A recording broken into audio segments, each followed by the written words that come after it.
Good evening, team. Dr. Nitin is stuck in traffic, so should be with us in about 10 minutes time.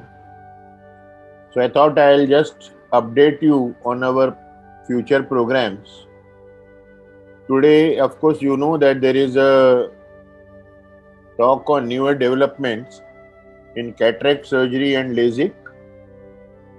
Next week, we are bringing in Dr. Chitwan Dubey of LH Hiranandani Hospital, Powai. Newer developments in antenatal care of bad obstetric history. The investigations which are done in pregnant women to pick up the neonatal complications early or to monitor a precious pregnancy have gone way beyond just 3D or 4D ultrasonography. There are a lot of blood tests and a lot of imaging modalities, dual test, triple test and whatnot. And then even assisted reproduction has gone ahead in leaps and bounds. So as a family physician, we have to be aware of all of this because the patient will ultimately come and ask us.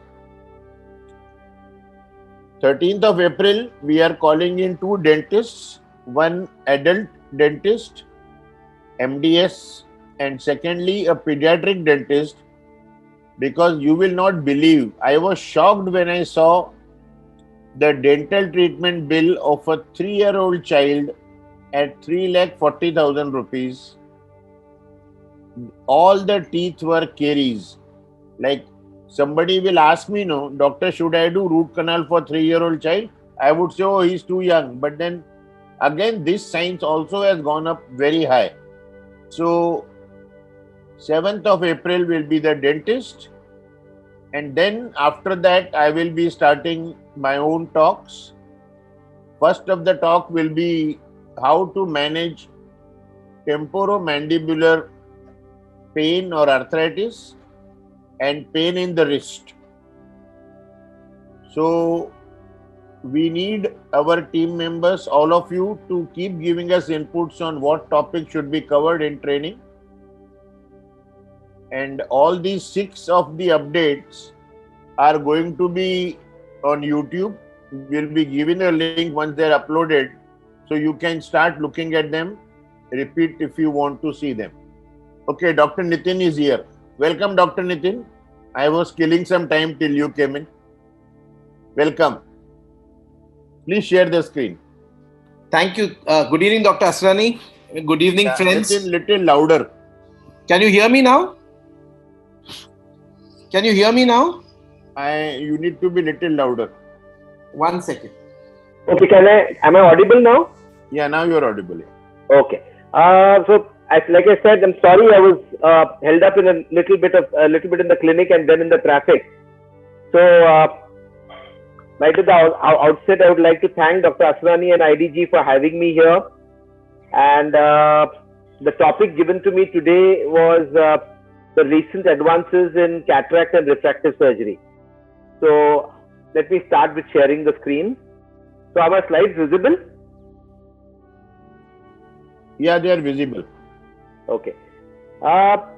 So not wanting to delay further, I think I'll start off right with the. So I have decided to divide this topic into 2 parts. The first part being newer developments in cataract surgery, and the second part being the newer developments in refractive and LASIK surgery. What I would prefer to do is that we'll break after the first topic so that we can take questions regarding cataract surgery and then go to refractive surgery and then be able to solve all the queries in that. Is that okay, Dr. Asrani, doing it that way? Yeah, that is okay. Okay. So like we all know that every healthy eye has got a clear lens. When this clear lens, which is the nature given lens, the crystalline lens, gets clouded due to age, it's called as a cataract. Now, all said and done, we don't need to repeat the fact that the treatment of cataract is only by surgery. All the older techniques of drops and things of that sort have now got no relevance. So we know that the treatment of cataract is only by a cataract surgery, and in the modern day cataract surgery, it is always followed by an implantation of an intraocular lens or an IOL implant. So over the period of time, over the so many years which cataract surgery has been going on, we have a lot of evolution. In fact, the evolution of cataract surgery is probably the most, it has seen a sea change as compared to any other surgery, or maybe especially in ophthalmology and practically I think in any other field of medicine. The amount of changes which have occurred in cataract surgery, I don't think any other field has seen so many changes over a period of time. So we initially had the intracapsular cataract surgery, where the whole nucleus along with its surrounding capsular bag was removed. The patient was then left aphakic in those days because there was no support for placing an intraocular lens, and had to wear these thick aphakic glasses which were looking like soda water bottle like glasses, which had their own complications. After this, in the intracapsular surgery came in an era where an anterior chamber lens was kept on top of the iris because there was no capsular bag support to support a posterior chamber lens. Then we had a total sea change in the principle of cataract surgery, and with the evolution of a technique called as an extracapsular cataract surgery, where what was done is an opening was made in the anterior capsule. Having done that, the nucleus from within the eye was removed in toto through a large incision. The incision used to be nothing less than 10 to 12 millimeters, and this was followed by placing a lens with the capsular support. So the capsule which was left behind, the posterior capsule and the part of the anterior capsule, was used to support the intraocular lens, and then the wound was sutured by multiple sutures. Obviously, this had its own period of time when it was done. There were many side effects because of high astigmatism caused due to the stitches, and the rehab time was much longer because there was a large wound which was involved. After this came in almost about maybe about 20-25 years ago, came in a technique called as a SICS, which is also called as small incision cataract surgery, which later on it was renamed as MSICS, that is manual small incision cataract surgery, because phacoemulsification, which came in later, was also a smaller incision, so that there was no confusion. So what was done here in the small incision cataract surgery is the wound was made not at the corneoscleral junction, not at the limbus, but it was a scleral wound, and in the sclera a tunnel was made, and through this tunnel the nucleus was removed from within the eye, the cortical matter was aspirated out, and then the implant was placed into the capsular bag. Now, because it was a tunnel incision, it was a self-sealing incision, because of which no stitches were required. So this was definitely a refinement. The wound being more on the scleral side, the amount of astigmatism was much lower. Since there were no stitches, the rehab time was less. So this was a definite improvement over the extracapsular cataract surgery.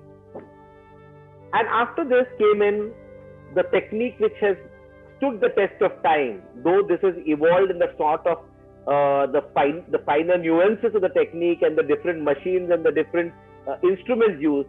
Phacoemulsification has really stood the test of time, and this is a technique which we still follow today. What is done here is a very small incision, as small as about 2.2 to 2.8 millimeters, is made in the clear cornea. This again is a tunnel incision, so it's a self-sealing incision. Having done that, the anterior capsule is opened in a very, very precise circular fashion. And then the nucleus of the cataract, of the lens, the crystalline lens, is removed out after cracking it into multiple pieces and then aspirated with the phaco energy. It is not removed in toto through the wound, so the amount of the size of the wound is as small as 2.2 to 2.8, and the nucleus is emulsified within the eye, and therefore this technique is called as phacoemulsification. Phaco standing for lens and emulsification standing for the emulsification of the nucleus. So this is an animation of how this technique is done.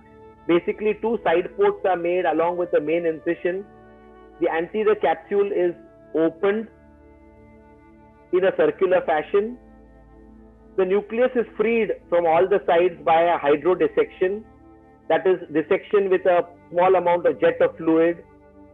And once the nucleus is freed, it can be easily rotated and cracked into multiple fragments. So once this nucleus is cracked into multiple fragments, it can be then emulsified. Each fragment or each pie of the nucleus is emulsified out and sucked out through the small incision through the phaco probe itself. Having done that, the remnants, the cortical remnants, are then aspirated out from different quadrants. This is a very delicate technique, because behind this is the posterior capsule, which is the thinnest membrane in the human body. And if there is a rupture in this membrane, there would be no support for placing the intraocular lens. After placing the lens, the wound is just hydrated. So it is sealed by just hydration, and no stitches are required, being such a small wound. So this is an actual phacoemulsification in progress. Like you can see, the nucleus is now being cracked into multiple pieces after being held with high vacuum. And once this cracking is done, you can see individual fragments which are brought out into the pupillary plane and then emulsified with the phaco energy. The phaco energy is in the form of a vibrating tip which vibrates at about 40,000 times per second. And with the help of this vibration, which in the past was a longitudinal vibration and now is an elliptical vibration in the newer machines, here the cortical aspiration is being seen. That is, the peripheral fluffy material of the cortex is being aspirated out. This is done by a bimanual technique. So there is an aspiration which is occurring from the right quadrant, and the irrigation is occurring through the other quadrant.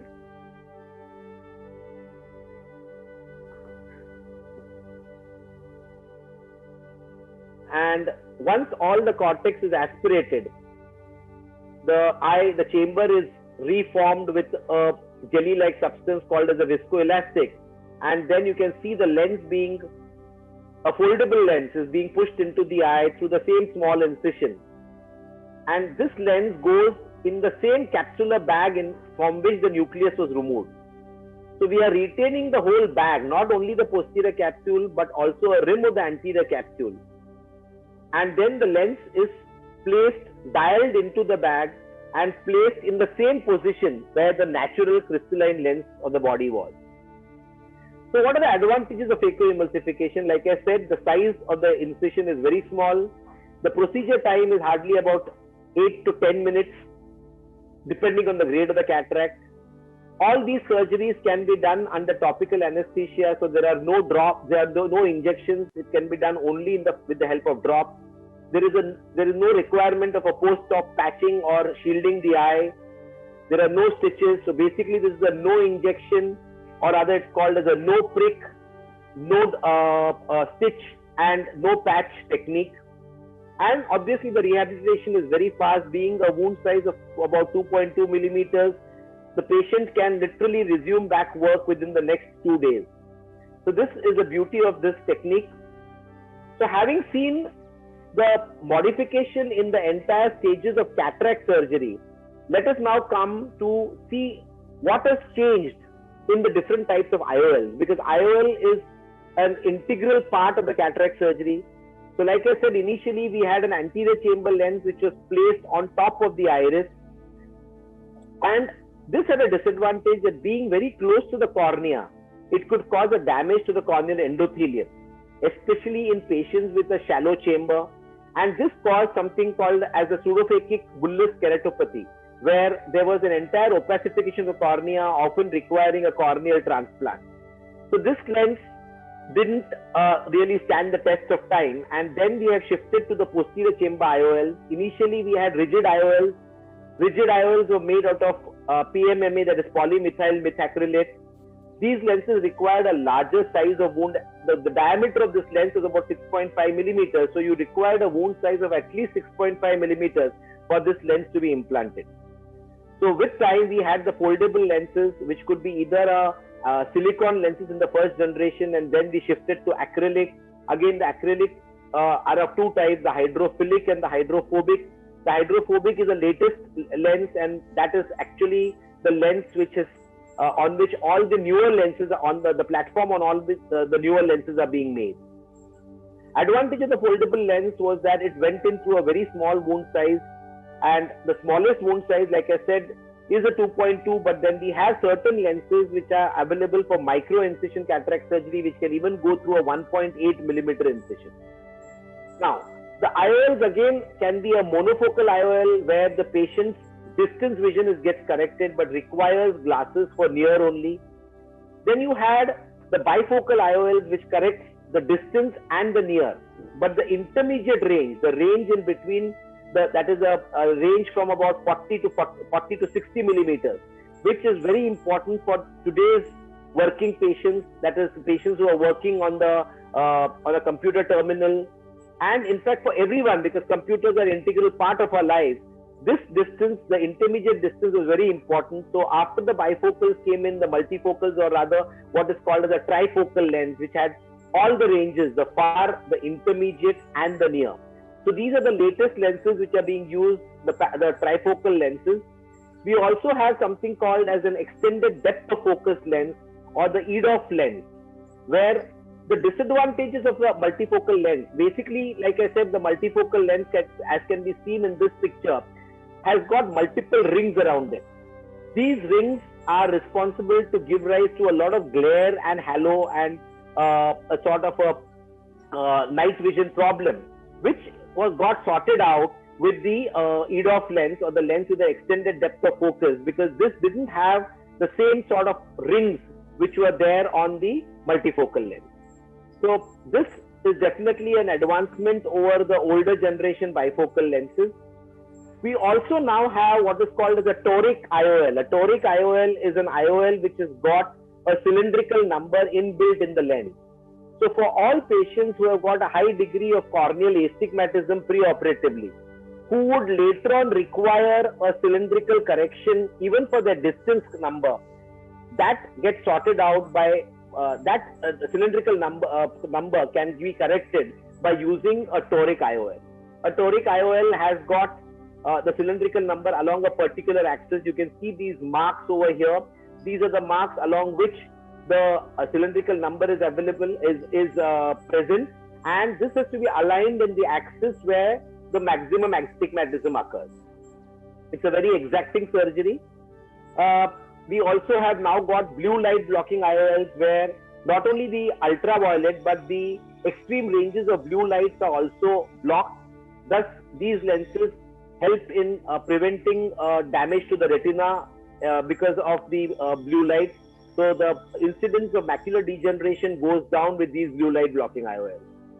The latest generation of IOLs are also available in the preloaded fashion, so that the lens doesn't have to be exposed to the OT atmosphere. They come preloaded and can be directly injected into the eye. Having said that, today we also have a entire new modality of treatment, which is called as a laser cataract surgery. So it is called as a femtosecond assisted laser cataract surgery, which is called as also called as FLACS. These are the various instruments, various generation of machines which are used in FLACS. So what is done in this is the initial opening of the anterior capsule is done with a laser. So this, you can see, is a manual forceps method of opening the anterior capsule, which is still done. It is not given up. But when we use a laser assisted cataract surgery, this can be done with the help of a laser. Advantage of this is this can be very well centered. The shape can be absolutely circular, which may not always be possible in a manual capsular rhexis. The size of the rhexis is again very, very accurate in case of FLACS as opposed to a manual cataract surgery. So the basic advantage is the repeatability and the precise anterior capsulotomy, which is possible with a FLACS surgery as opposed to the manual. Again, because the size of the rhexis is very accurate, we can have a perfect overlap of the IOL margin by the rhexis so that the lens is very well centered and remains centered. The second advantage of the flax is that it can be used for breaking the nucleus into multiple pieces. So the initial cracking which is done with the phacoemulsification can be avoided. The amount of energy used in phacoemulsification is less because the cracking is done with the help of the laser energy. So this is what it is done. So here, like I said, a phacoemulsification probe is being used to crack the nucleus. In flax, this is done with the laser energy. However, after having done these steps, the patient has to be taken back to the operating table under the microscope, and we have to use the phacoemulsification probe to remove each and every of these fragments which have been cracked with the laser energy. So the flax or the femtosecond assisted laser cataract surgery does not eliminate the step of phacoemulsification. It adds one more step. It makes life a little simpler for the phaco surgeon, but the phaco cannot be given up because we need to remove these fragments which are made into the eye. Again, the advantage is the amount of phaco energy used is much lesser, so the chances of macular edema, the chances of other complications due to the higher energy used within the eye is lesser. Femtosecond laser can also be used to make the corneal incisions which otherwise are made with a manual with a keratome, which can be either a stainless steel keratome or a diamond keratome. We also have a newer technique of making the anterior capsular opening, which is not as expensive as the flax, which is called as a Zepto laser capsulotomy, where what is done is, sorry, I think one slide has gone, where what is done is a special probe, which is called as a Zepto probe, is initially inserted into the eye through a small 2.2 millimeter incision. Once this is inserted within the eye, it is opened up.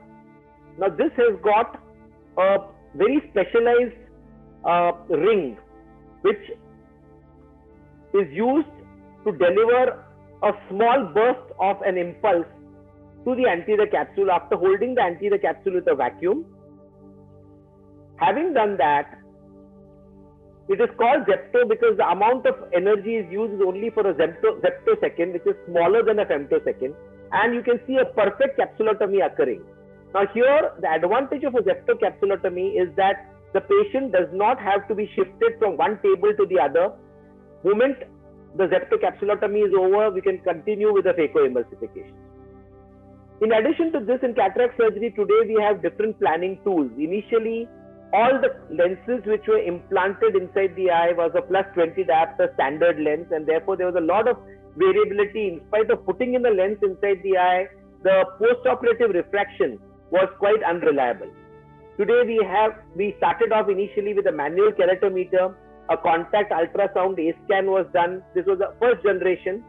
This was followed by a non-contact immersion ultrasound. But today we use a laser assisted device called as the IOL Master or the LensStar, which is used to calculate not only the curvature of the cornea but also the axial length, the anterior chamber depth, the white to white, that means the corneal diameter. Everything is calculated by this device. And we have latest planning tools which are used like the topography, the aberrometry. And in today's times, since we plan each and every steps of our travel, we also have something called as an image-guided cataract surgery or the Varion, which we are using routinely in our clinic today.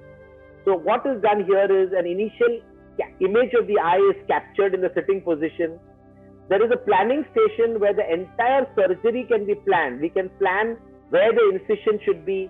We can plan where which axis the toric lens can be put into. We can plan the size of the incision. All this is then transported on to the microscope, and you get an overlay while doing the surgery. So all our surgeries are done with the overlay. So here you can see the axis, the exact axis along which the lens has to be implanted, that is shown through the microscope. So this has become an image-guided cataract surgery, which is almost like a robotic surgery. Only thing is it requires a surgeon at the other end of the microscope. Phacoemulsification machines over a period of time have also undergone a sea change. What we use today is the most latest generation gold standard machine, the Centurion phacoemulsification machine. So that was a small talk about very difficult to summarize the whole talk in a very short time, but because the amount of changes which have occurred over a period of time in cataract surgery are so much that I've tried to get this down into as few slides as possible. So I think we'll stop here for some time, take questions before we proceed to the next stage of the talk. So if there are any questions, I think we will take questions right at the end. you want me to finish off the second part of the talk also? Yeah. Okay.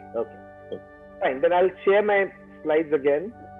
Okay, so now coming to the second half of my talk, that is the newer developments in refractive surgery. Basically, refractive surgery encompasses a wide range of different types of surgeries which are done in order to correct the refraction. So, if a patient does not want to use an optical aid, that is glasses or contact lenses, one has to think of going in for a refractive surgery for correcting his refractive error. So it all started with the Russian ophthalmologist Fedorov, who started with the radial keratotomy, where basically radial cuts were made on the cornea. How this helped was, it helped to flatten the cornea. Because the cornea was flattened, it was used as a technique for treating myopia because the axial length was decreased. However, because it was done on the cornea, there was some amount of corneal healing which took place over a period of time, and the result was never static. There was constant changes in the refraction which is occurring. The results were very unreliable. There was no scientific method of calculating the amount of cuts required to correct X number of refractive error. So different surgeons had different nomograms. There was no standard nomogram used, and therefore over a period of time it was found that this surgery didn't have good results. There was a permanent weakening of the cornea because of these cuts. Sometimes the depth of the cuts varied from area to area, because of which very often you had a perforation of the cornea. So a lot of complications were seen in those early days. However, this was something which people were looking out for, because there was suddenly a spurt of patients who wanted to get rid of their number. And when RK came in, you saw a huge number of patients getting it done. There was a lot of people leaving the city of Bombay, going to places like Indore, Amritsar, and getting the surgery done, because those were the early centers where this surgery was started. So now, in today's generation of refractive surgery, basically the refractive surgery could be divided into keratorefractive surgery and non-keratorefractive surgery. What it means is, any refractive surgery which is done on the cornea would be called as keratorefractive surgery, kerato standing for cornea. And anything which is being done not on the cornea is a non-keratorefractive surgery. So the keratorefractive surgeries are basically of three types: LASIK, PRK standing for photorefractive keratectomy, and SMILE. Again, the LASIK which we do can be either a bladed LASIK or a blade-free LASIK. The bladed LASIK can be with a linear or a pendular motor, which is called as a microkeratome.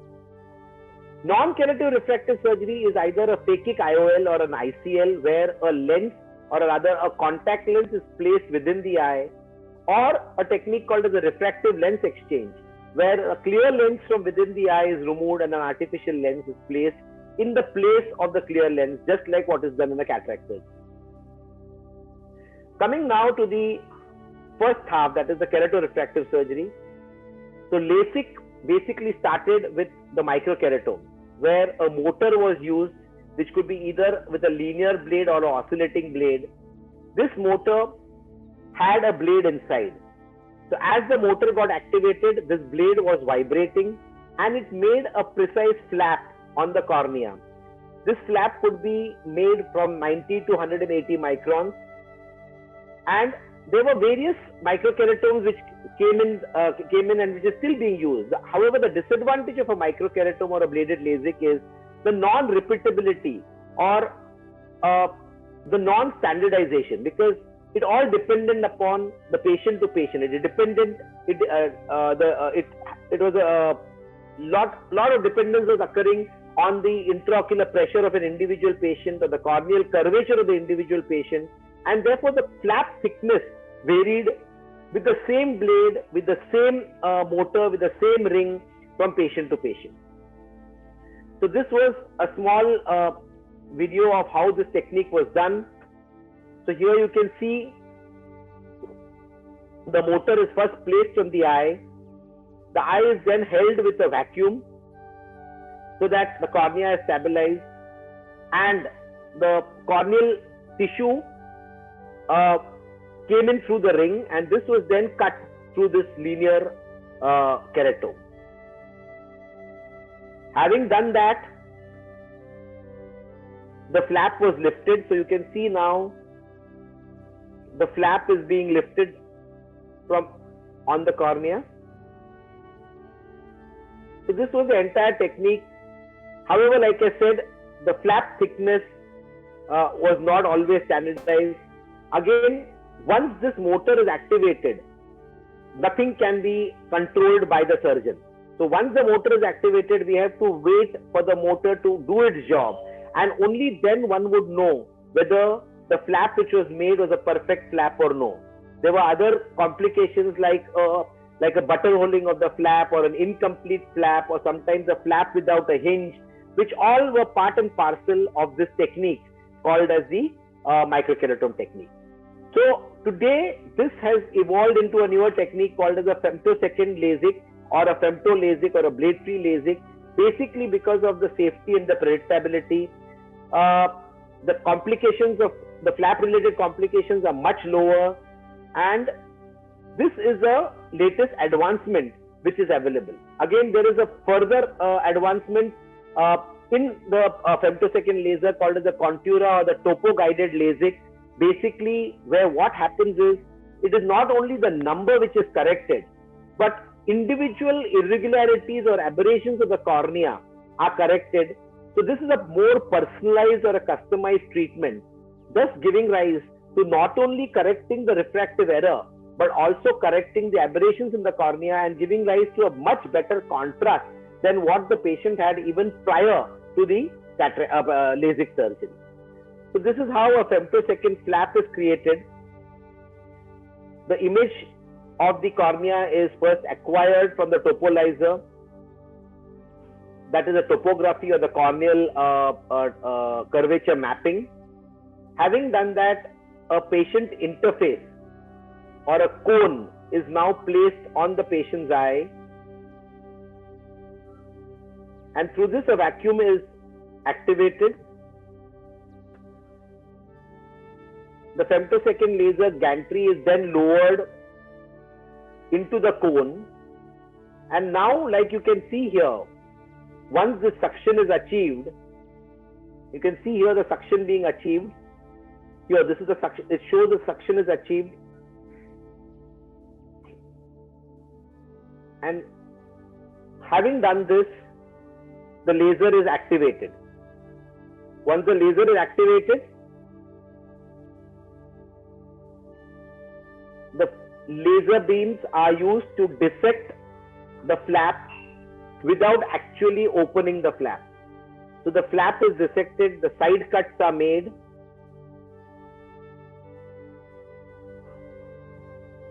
and then the gantry and the patient interface is removed out from the eye.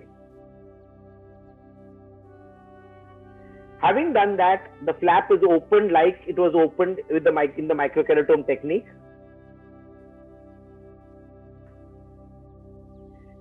And this is followed with the laser ablation. So the flap has been opened like you saw initially with the microkeratome. The opening of the flap with the femtosecond laser is also more or less similar.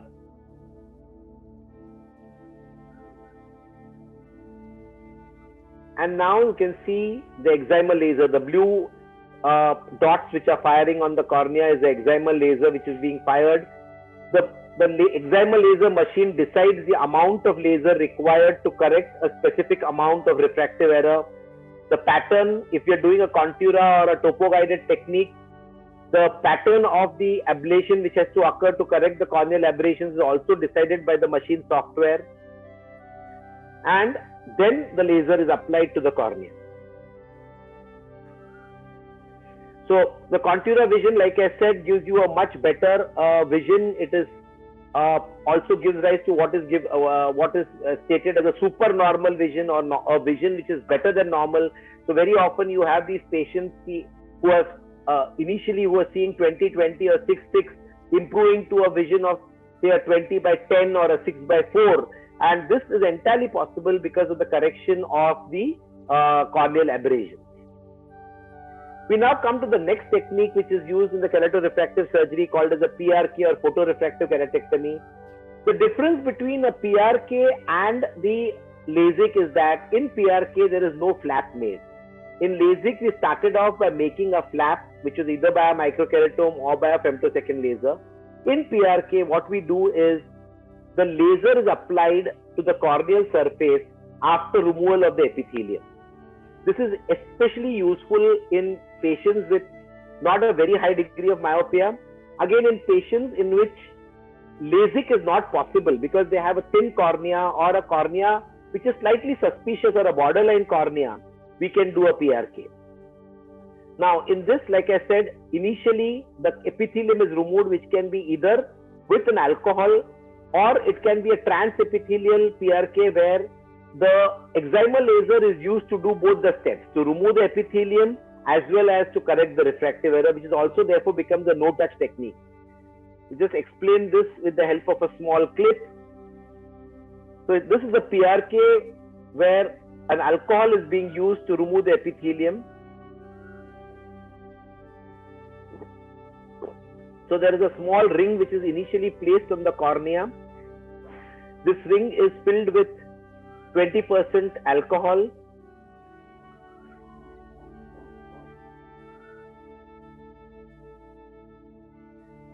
So having placed alcohol inside this ring, the epithelium gets exposed to the alcohol for 20 seconds.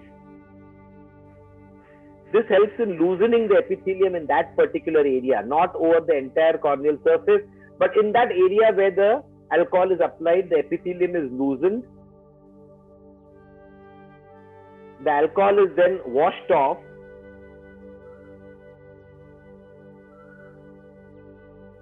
Just speed in this. So it's washed off, the alcohol is removed out with a Merocell sponge, is used to absorb the alcohol so that it doesn't spread on the remaining part of the cornea.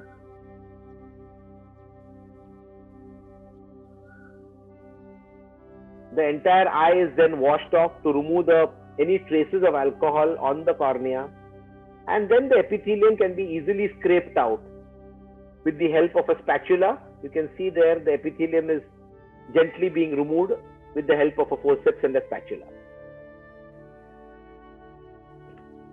We now are using a different technique of epithelial removal, though the alcohol technique is not given up, called as a transepithelial PRK, where a laser energy is used to do both the steps, that is to removal of the epithelium as well as the correction of the refractive error is both done with the excimer laser energy.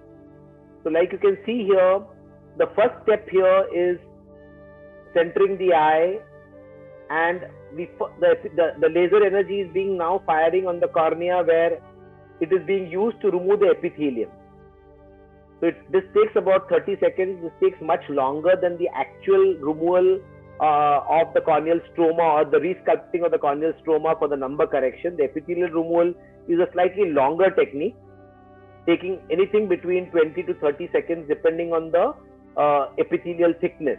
Again, we had to initially calculate the epithelial thickness and then feed that into the machine so that the amount of epithelium is then removed, and then this is followed with the excimer laser firing to correct the refractive error.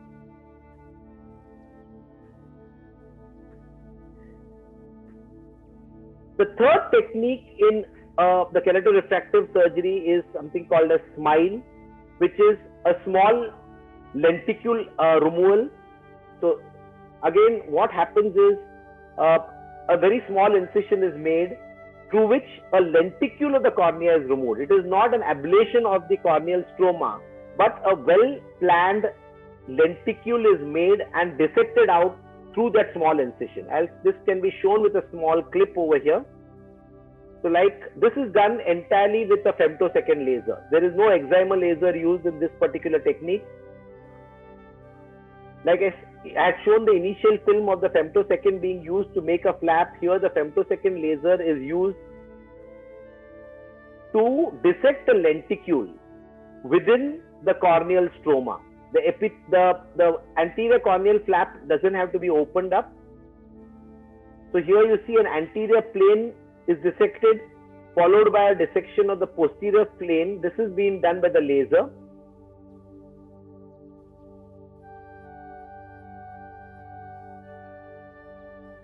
Having done that, there is a very small side cut made through which a spatula is passed initially into the anterior plane. So now you can see that below the flap, which is not opened, it's a closed flap. Below the anterior stromal flap, the anterior and the posterior planes are being dissected out.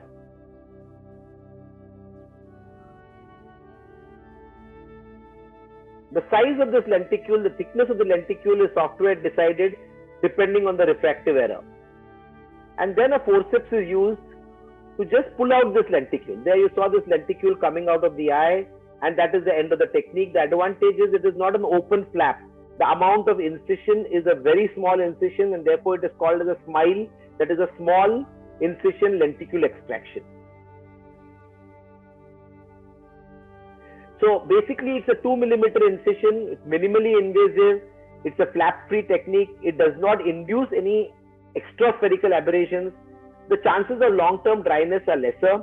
However, the Contura LASIK, which is today being done, has got many more advantages over a normal conventional LASIK and SMILE, is that it can, the wow effect or the taking the patient beyond 6x6 is definitely possible with the Contura, which is not possible with the SMILE. Again, the cost factor is much more in the SMILE technique as compared to normal conventional LASIK or the Contura LASIK. Now, what happens if a patient wants to get a LASIK done, but he is not a candidate for a LASIK, either because he's got a thin cornea or he's got an abnormality in the corneal topography, like a keratoconus or a borderline keratoconus. So there are alternatives to LASIK, and these are basically classified in the non-keratorefractive technique. So we have the phakic IOL and we have the refractive lens exchange. So what is done in phakic IOLs basically is that a small incision is made and a contact lens is implanted within the eye, which is placed in front of the normal crystalline lens behind the pupil. So even with corneas thinner than 480 microns, even in patients with keratoconus, with high astigmatism, this can be done. So a small clip here where an initial incision is made, and there you see a phakic IOL or an ICL inserted. It goes behind the iris in front of the crystalline lens, and it is placed inside the eye, just in front of the crystalline lens, and the feet of this lens rest at the periphery. So there is no contact. There's a vault which occurs between this lens and the crystalline lens. So there's no contact of this lens to the crystalline lens. Refractive lens exchange, on the other hand, involves a non-laser procedure where what is done is the clear lens inside the eye is removed out, and this is replaced with a artificial lens, which is nothing but an intraocular lens, which can either be a monofocal or a multifocal lens depending upon what the patient wants, whether he wants a freedom from glasses for the distance or he wants a freedom from the glasses for both distance and near. It's very, very effective in the presbyopic age group. In fact, it is the best technique available today for treatment of presbyopia, but it is also done in younger patients in whom LASIK is not possible, or even ICL or that implantable contact lens is not possible because of a shallower anterior chamber or other complications in the cornea which are pre-existing. So that is this is our team of our cataract and refractive surgeons, and we've been into all these techniques of refractive surgery for the past 25 years today, right from the first era of the excimer laser to the latest techniques where we do the Contura LASIK as well as the femtosecond guided LASIK surgery. Thank you for your kind attention, and now I can take in any questions which the audience has. Okay, Nitin, I will start the questions. I'll just stop sharing the screen first. Some may be basic, some may be repetitive. Sure. How to choose IOL for the patient? Well, if the patient asks us, what are the factors on which the selection of IOL depends? Okay, so basically, the basic factor is whether the patient wants to get rid of his distance number only, or he wants to get rid of both his distance as well as reading numbers. So the first question which the patient needs to be asked is, are you okay with wearing glasses for reading after cataract surgery? Many of the patients will say yes, because they have always been using reading glasses. So for these patients, one doesn't need to consider a multifocal or a bifocal lens. One can consider a monofocal lens. Then the remaining part of which monofocal lens again depends upon whether the patient has a pre-existing astigmatism or a pre-existing cylinder. If he has a pre-existing cylinder and if he wants to get rid of his distance glasses totally, he needs to go in for a toric lens. If he does not have a pre-existing cylinder, he can go in for any of the normal monofocal lenses. So this is a broad method of a very brief method by which we can guide the patient of what lens to go in for. There are individual things like depending on the asphericity of the cornea, whether the patient needs to go in for a aspheric lens or a lens with a spherical aberration. But those are all possible only after doing the aberrometry of the patient and doing the topography of the patient. But in general, if the patient is willing to wear glasses for reading, he does not need a bifocal or a multifocal lens. If he wants to get rid of his entire refractive correction, distance and near, he needs to go in for a multifocal or a bifocal lens.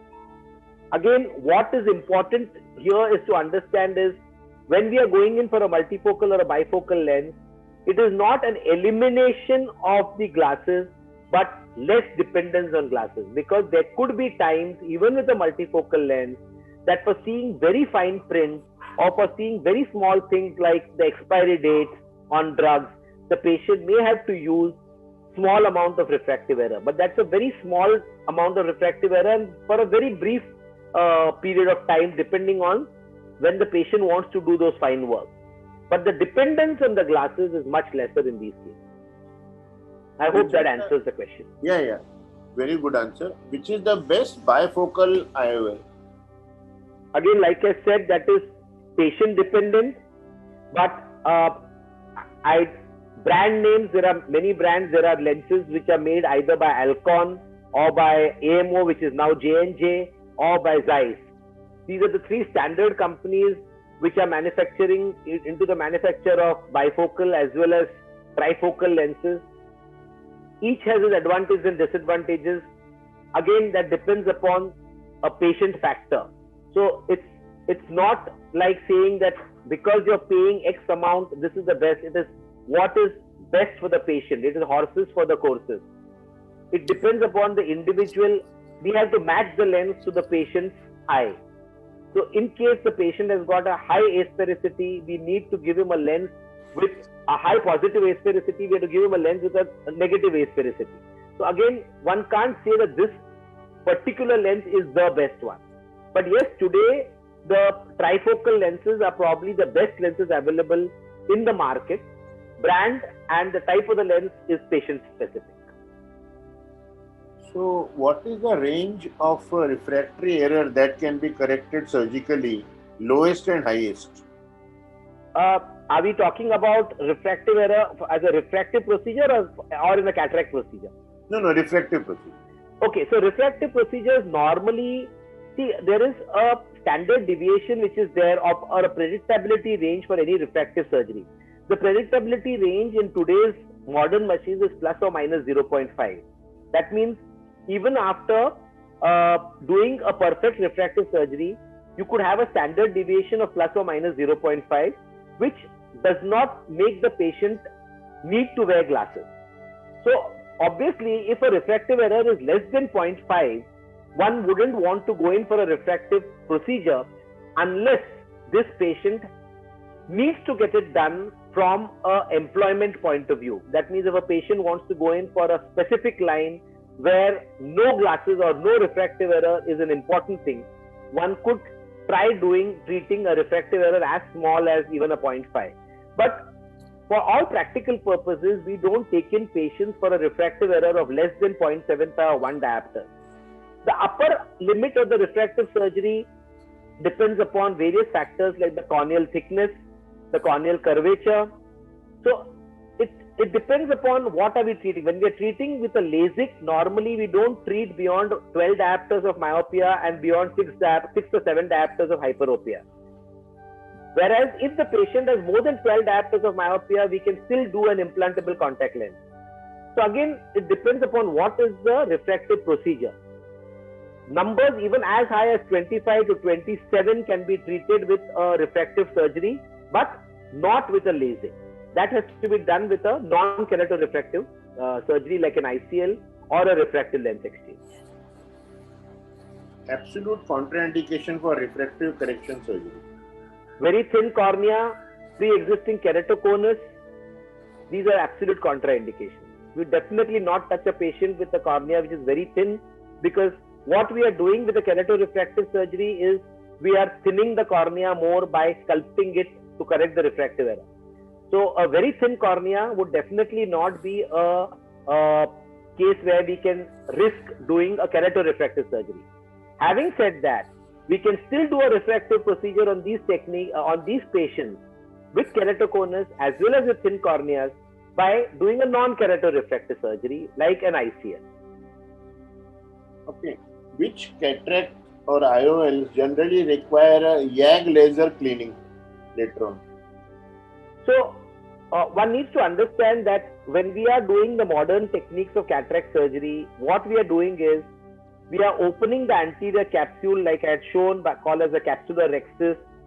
We are removing the nucleus from within the eye. We are cleaning the cortex. What happens now is we are leaving an entire bag of the capsule within the eye, and inside this bag we are implanting the artificial lens. This bag consists of the posterior capsule, it consists of the zonules and a rim of the anterior capsule. There are epithelial cells which are there below the anterior capsule, which are normal epithelial cells. With time, these epithelial cells grow, they tend to migrate behind, and as they migrate behind, they tend to thicken or they tend to form a layer on the posterior capsule, which is called as an after cataract or a capsular thickening. When this reaches the center of the visual axis, it causes a visual distortion. And once it causes a visual distortion, one has to treat it. In the past, it used to be manually by opening the posterior capsule. Today, it is done with a YAG laser, which is an OPD technique. Now, it is not that a particular lens will give rise to a increased rate of posterior capsular opacification. Yes, there were old lenses, the hydrophilic lenses had a higher rate of capsular opacification as compared to today's hydrophobic lenses. Again, the modern day lenses are made with a square edge. Because of the square edge, the migration of these cells is decreased.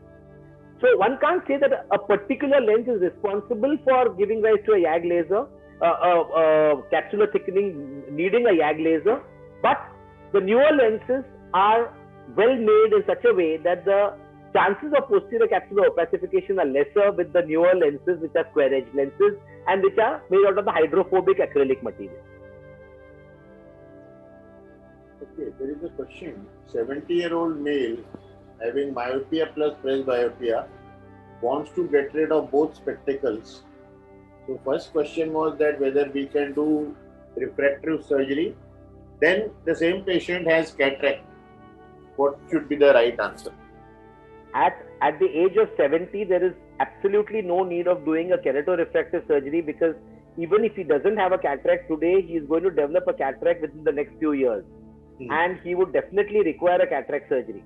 So the best thing to do at that particular age would be to straight away go in for, even if he doesn't have a cataract, do a clear lens extraction and implant a multifocal lens inside the eye to get rid of both his distance and reading refractive errors. What is the surgery advised for cataract 70 plus age and approximate cost?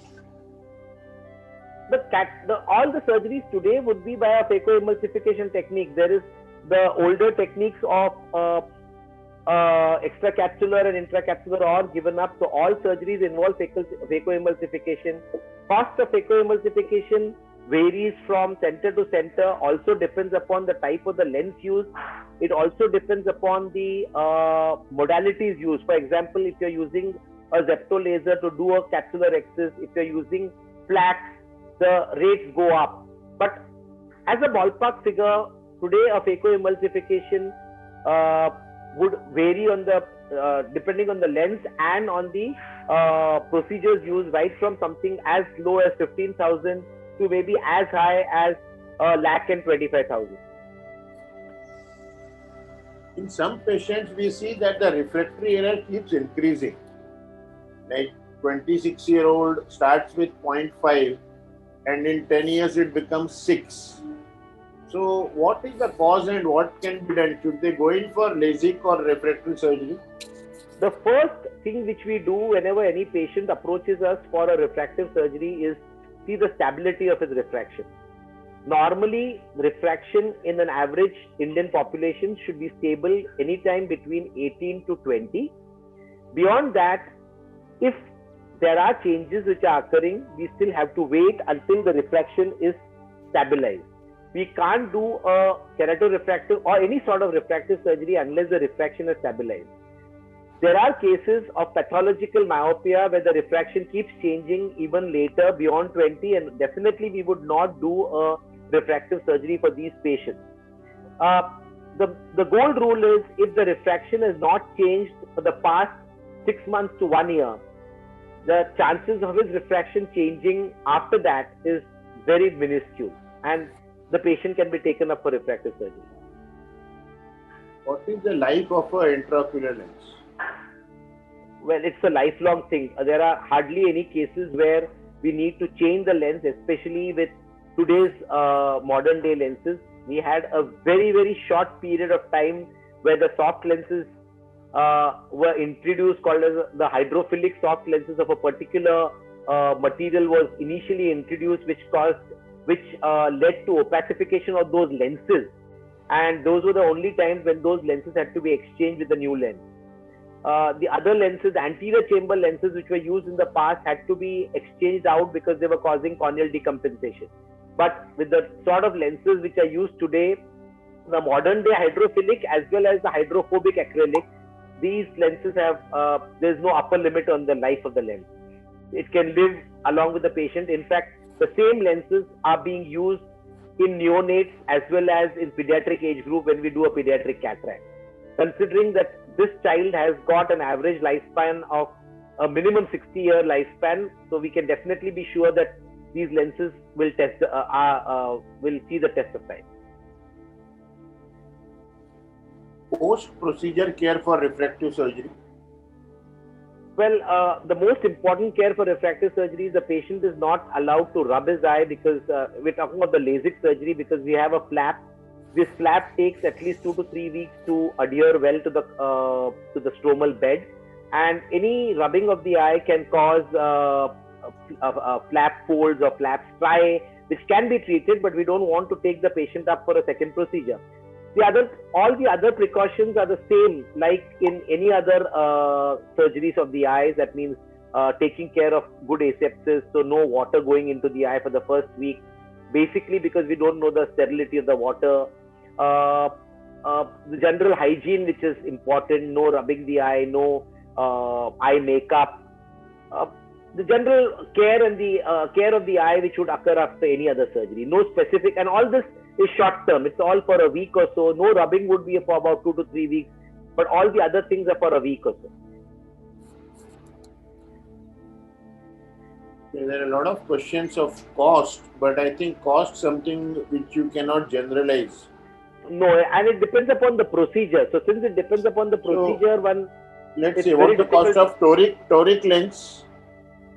Well, on average cost of toric, depending on whether they are a lens which is manufactured in India or the lens which we use from one of the multinational firms, would be anything between, say, with a surgical package, would be anything between 40,000 to maybe 70,000. Again, without using any of the latest modalities of cataract surgery like the Zepto or the Femto. Again, if a Zepto or a Femto is used, those are add-on charges. When I'm saying this is the cost of the package for surgery. The cost of a toric lens per se would depend upon the company from which we are procuring the lens. Now, this is a question I am not very clear what the doctor says. If a person of 77 today who had undergone cataract surgery in 1980, can he use LASIK treatment now? Why should it be required?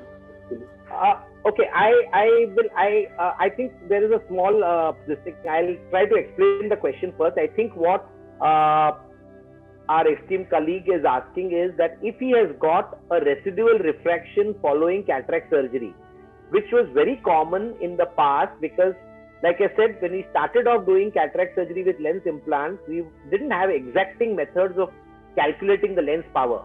So initially, like I said, all lenses we used to use standard 20 diopter lenses, or we used to use the ultrasound method for detecting the lens power. So we had a lot of variation in a lot of non-predictability of the lens power, and the patient had a residual refraction.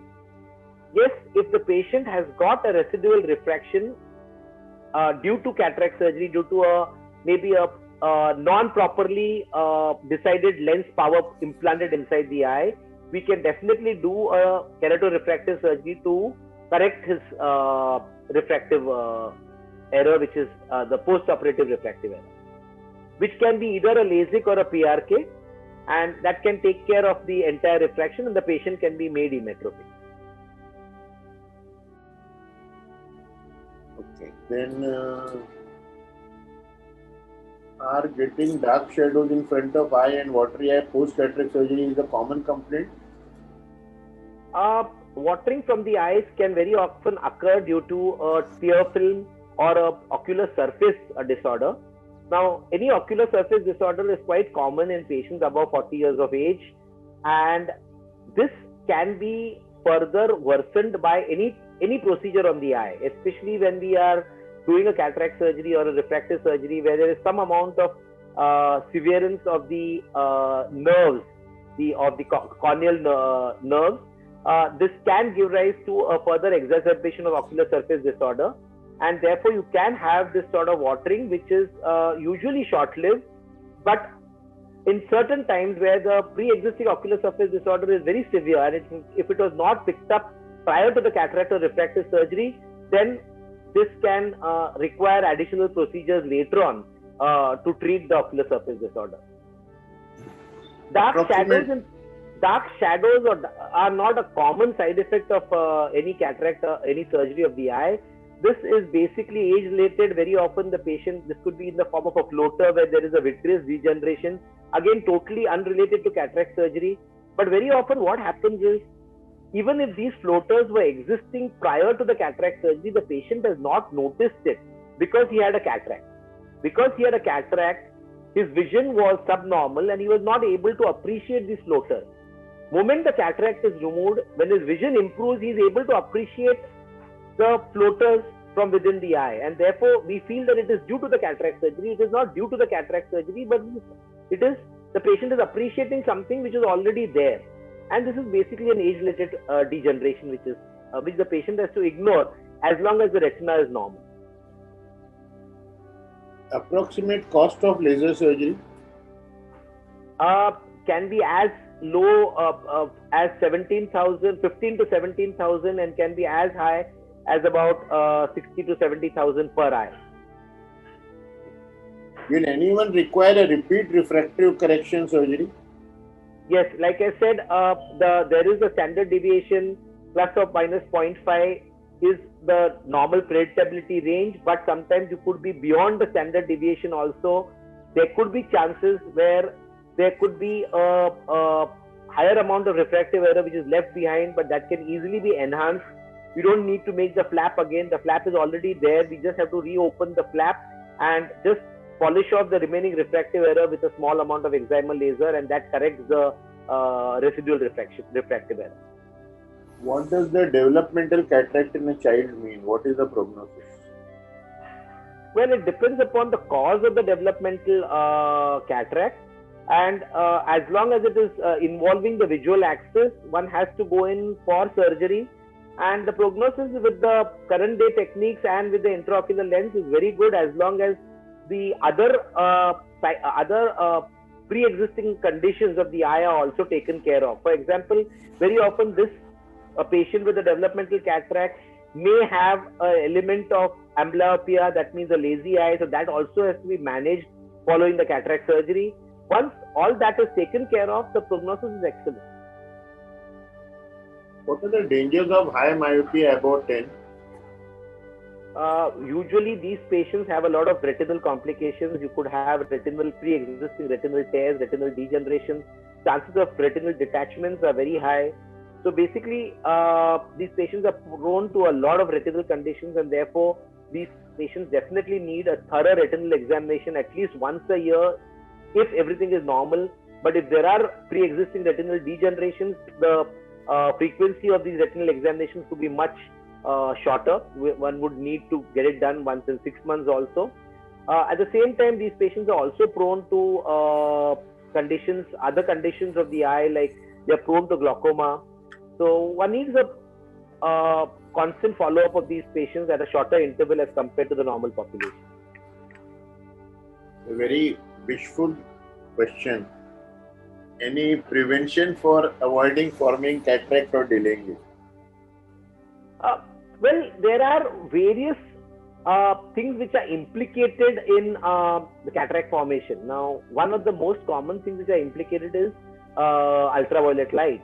So, if you could try and prevent exposure of your eye to ultraviolet light right from a young age, you can't decide at the age of 45, 50 that I want to now prevent my cataract by using an ultraviolet blocking glasses. This needs to be done right from the beginning. So if from a young age you're in the habit of using a good quality UV blocking light, that doesn't mean just ordinary sunglasses. Ordinary sunglasses may not have a UV blocker. So a good quality UV blocking light which blocks both UVA and UVB, if this is used over a period of time, the chances of developing a cataract which is due to the UV is decreased. But there are other reasons of a cataract developing, just a senile cataract. So that cannot be blocked unless we find a method of decreasing senility. So, like I said, other things which are implicated in formation of early cataracts is diabetes. So see to it that your diabetes is well controlled. The second thing is smoking. So avoid smoking, not after you reach the age of 45 or 50, but right from the beginning if you could be off smoking. So all these things which are implicated in cataract formation, if those factors can be controlled right from a young age, yes, the chances of delaying the cataracts are much higher as compared to the other population. Is phacoemulsification same for brown cataracts? Well, the procedure is the same. Brown cataracts are more of a challenge for the surgeon because they are hard cataracts, and obviously in these cases when we use a laser assisted cataract surgery to soften the nucleus or to fragment the nucleus, we are using less phaco power. But in cases where we don't even use phacoemulsification, can be done, but it's a more complicated technique. The margin of safety for the phacoemulsification becomes lesser because you're using higher energy. Again, when there's a brown cataract, the chances of having other complications while doing phacoemulsification are much higher as compared to a softer cataract. Very specific question. I think this is from overseas. A patient with myopia 14, spherical plus cylinder, with glaucoma, intraocular pressure 20 to 30, could this patient be put under for refractive correction surgery? What And if yes, what if is the yes, age of the patient? Dr. Ashok Madan, what is the age of the patient? Okay. Till he answers, does Yeah. a LASIK done in younger age come in the way of phaco done in later line? Definitely no. The only thing which comes, which is a challenge for the phaco surgeon is calculating the lens power, because having changed the corneal curvature for doing a LASIK and to correct the refractive error, it's very important that a proper calculation is done for calculating the lens power when the phacoemulsification has to be done. So it's very important that the patient retains his records of his refractive surgery, so that the initial corneal curvature which was there before the LASIK which was done is available to the surgeon calculating the IOL power. However, even if that is not available, with the modern day techniques which we use to calculate the IOL power, we can be more or less sure of getting the right power. But the only difference is, the only challenge lies in calculating the lens power and planning the surgery. Okay. Cost of preloaded lens. Again, that would depend upon the company from which we are procuring the lens, but as a procedure, it would vary between 40 to 70,000 as a package, from depending on the center where it is done. Can floaters be corrected? There is no, theoretically yes, you can correct floaters. The floaters are there in the jelly of the in the vitreous jelly. If they are causing a visual disturbance, if they are causing blockage of the light going in, there are techniques by which this can be treated. A YAG laser can be done to break these floaters into smaller particles called vitreolysis. If that doesn't help, a vitrectomy can be done to remove the entire jelly of the eye if required. But these are extreme cases. Normal floaters do not require any treatment as long as it is not accompanied by flashes and as long as it is not causing a traction on the retina. Teenager of 15 with hyperopia of -5, should we do refractive surgery now or wait for some time till it becomes constant? First and the foremost thing, hyperopia would be +5. Second is, age 15 is definitely a contraindication for any refractive procedure, because the eye is still growing. We wouldn't consider any patient for a refractive procedure before the age of 18, and after ensuring that the refraction is stable for the last 6 to 9 months after the age of 18. Can exposure to chemotherapy drugs in healthcare professionals lead to cataract? Like doctors or nurses in the chemotherapy departments? In the chemotherapy department, no. No. In the radiotherapy department, yes. Yes.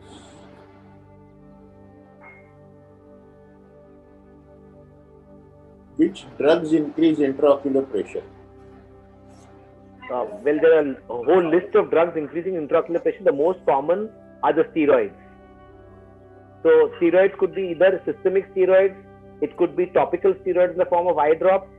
Also, which is not known, which is not usually paid attention to, is the topical steroids in the form of steroidal ointment used for various skin conditions, or even inhaled steroids in the form of inhalers over a long period of time. So chronic use of steroids definitely would raise their intraocular pressure. The other list is a very long list, and I think that we should cover up if we're doing an entire series on glaucoma. Okay. So maybe in some time we'll call you. Does longer screen time damage eye? It causes an eye strain. No, it doesn't damage the eye. It can cause an eye strain. It can cause ocular surface disorders like dry eyes. Can you perform refractive error surgery after age of 50, or should you perform?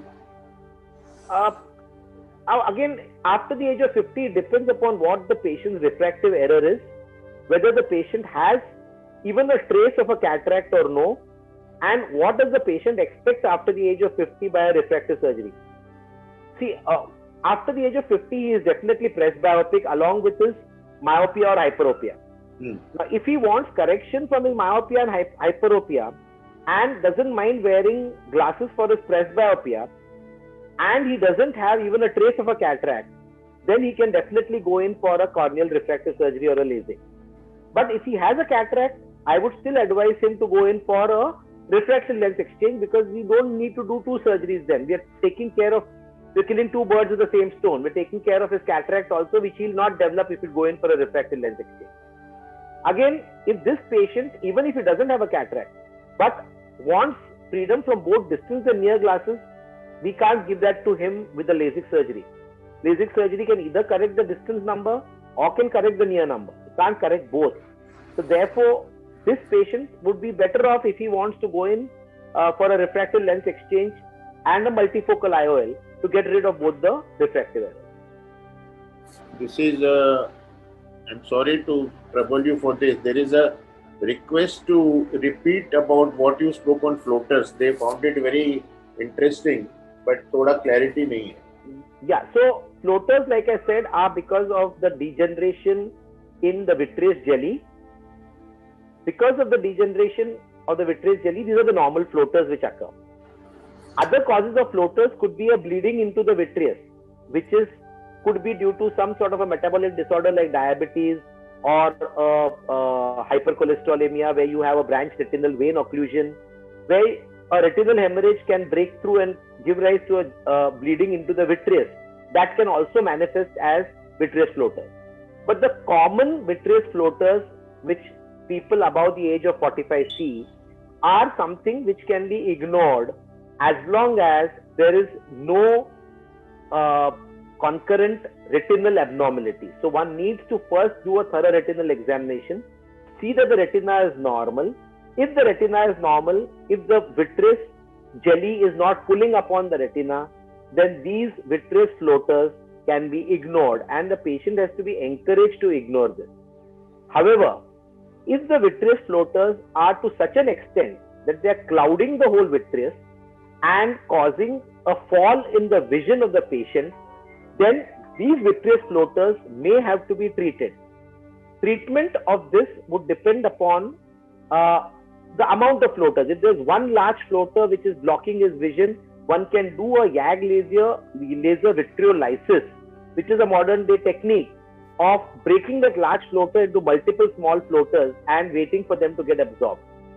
But if there are plenty of small vitreous floaters which are clouding the whole vitreous, causing a fall in the vision, one can think of going in for a vitrectomy. That means removal of the vitreous jelly, and then that is replaced with a fluid gas exchange. Nowadays, we see a lot of children with high myopia. Any reason you can explain, or anything that we as family physicians should advise, other than not on video games? That is, it's not only video games. How video games affect is increased dependence on the near vision, and that is something which has to be avoided in the form of decreasing the convergence of the patient. Because convergence, excessive convergence, where the two eyes converge together, is known to implicate in the increased likelihood of myopia. Now, this can be avoided by trying to avoid things at a closer distance. So what we learned as children, where our parents used to just say that hold your books far, at that time there was no reasoning to it. So the reasoning is very clear that once you hold it far, your convergence decreases. So try to hold your things at your arm's length. Decrease the usage of all handheld devices. More than video games, in today's online education era, you can't say that don't use the screen, but try to do everything on a laptop or a desktop instead of an iPhone, or instead of a phone or a tab, where you're holding it at the arm's length. So where you're holding it close to the eye. So all handheld devices should be avoided. The other thing is a good exposure to normal daylight, which does not mean just traveling to school and coming back, but like in our childhood, we used to expose our eye to the normal daylight by getting out of the house to play. That is something which has been found in the current day studies is very important to prevent progression of myopia. So a good exposure to normal daylight, and again the dietary factors, a good intake of vitamin A. These are all the factors which are implicated in trying to prevent rapid increase in myopia. Nitin, there are no words to thank you. You have been excellent, and your willingness to answer even questions which were not pertaining to topic has been appreciated by most of the participants. Very, Thank very, you. very valuable talk, and we will definitely trouble you once again because glaucoma is on my mind. If the family doctor keeps telling patient, koi baat nahi, they may lose the eye. So maybe in about 2 months' time, we'll call you, and this time we'll call you on the second half so that you don't miss your practice. No issue at all. It's been a pleasure. You have been very, very good. Thank you very much. Thank you. Thanks a ton. I Thanks will for your share kind the thanking coming to you, compliments I will share with you on the WhatsApp link. Thank you. Thanks a lot. Thank you very much. Bye. Thank you. Okay, one last question of mine. Now, I have, as you know, my astigmatism keeps increasing or changing. Suppose whenever I undergo a cataract, I take a toric lens. Will that astigmatism stabilize or it will continue to get altered? No, it'll for all practical purposes, it will stabilize because your astigmatism is a corneal astigmatism. So the corneal astigmatism would change to a very small extent over a period of time, but more or less you would not be dependent on glasses having gone in for a toric intraocular lens. Okay. Thank you very much. And once again, you were excellent. Thank you, Dr. Asrani. Thank you everyone for your kind attention. Bye team. See you next week then.